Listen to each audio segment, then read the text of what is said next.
હાજી સર. ના ના મોકલું. આ રૂપેશને હમણાં જ મોકલું. Okay sir. ક્યાં ગયો ભાઈ? તું ક્યાં છે તું?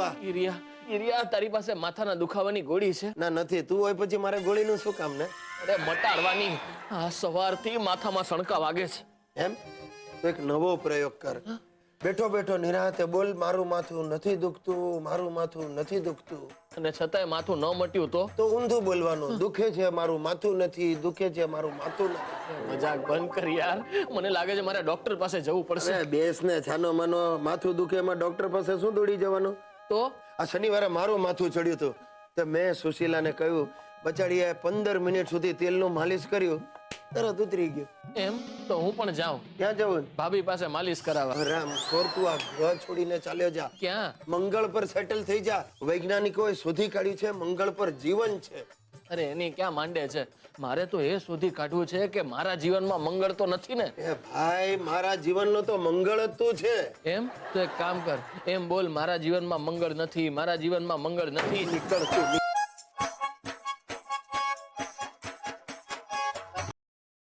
ભાઈઓ અને બહેનો, આ ગુજ્જુભાઈ ગિરીશકુમારનું કેવું શોષણ થાય છે એ તમે રોજ નજરે નજર જુઓ છો. મારા ઘરમાં મારું કુટુંબ મારી પીદુડી કાઢે છે અને અહીંયા ઓફિસમાં પેલો લુખ્ખો લુખેશ રોજ મને ખંખેરે છે. પણ મેં આજથી નિર્ણય લીધો છે કે હું લુખેશને એક રાતી પાઈ આપવાનો નથી. જય શ્રી કૃષ્ણ ગિરીશ. જો આવ્યો વેતાળ. શું ગોણી લેવા આવ્યો છે? પણ સાંભળી લે લુખેશ, હું તને એક ફદિયો આપવાનો નથી. બસ આજ ગિરીશ, મારે મારી આજ ઇમેજ હવે બદલવી છે. મેં નક્કી કર્યું છે કે આજ પછી ક્યારેય કોઈ ખોટા કામ નહીં કરું અને કોઈને છેતરીશ પણ નહીં. વાહ વાહ વાહ. જો 100 ચૂહે માર કે બિલ્લી હચકો ચલી. લુખેશ, તું સુધરે ને એ વાત માનવા હું તૈયાર જ નથી. હવે તૈયાર થઈ જા, કારણ કે હું હવે લુખેશમાંથી રૂપેશ બનીને બતાવીશ. તારા જેવા ડફોડ મિત્રોનો મેં બહુ ગેરલાભ લીધો છે. સોરી. લુકેશ નહીં, જો બસ, જો ચાલો રહી જા. ભાઈ જાગ્યા ત્યાંથી સવાર. એમ નહીં, પેલા કે તે મને માફ કર્યો. આ ભાઈ કર્યો. એમ નહીં, હૃદયથી માફ કર્યો. આ ભાઈ હૃદયથી કર્યો.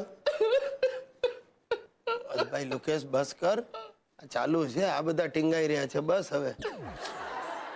હાશ, હવે મારા મન પરથી ભાર હળવો થઈ ગયો. હવે હું ગયારામ બાપુના આશ્રમમાં જતો રહીશ. જો ભાઈ રૂપેશ, એક વાત સમજી લે, આમ આશ્રમમાં જવાથી કઈ સંત ન બની જવાય. એને માટે સારા કામ કરવા જોઈએ. ગિરીશ, હવે તો સાધુ બનીને શેરીએ શેરીએ જઈને લોકોના આંસુ લૂછવા છે મારે. Thank you. એક 500 રૂપિયા આપ. એની જાતને ચાલ અભી બોલા, અભી ફોક પાછો માંગવા માંડ્યો.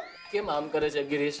ભગવા કપડા માટે, માળા ખરીદવા માટે પૈસા નહીં જોઈએ? અરે નીકળ તું, નીકળ સલા બગ ભગત.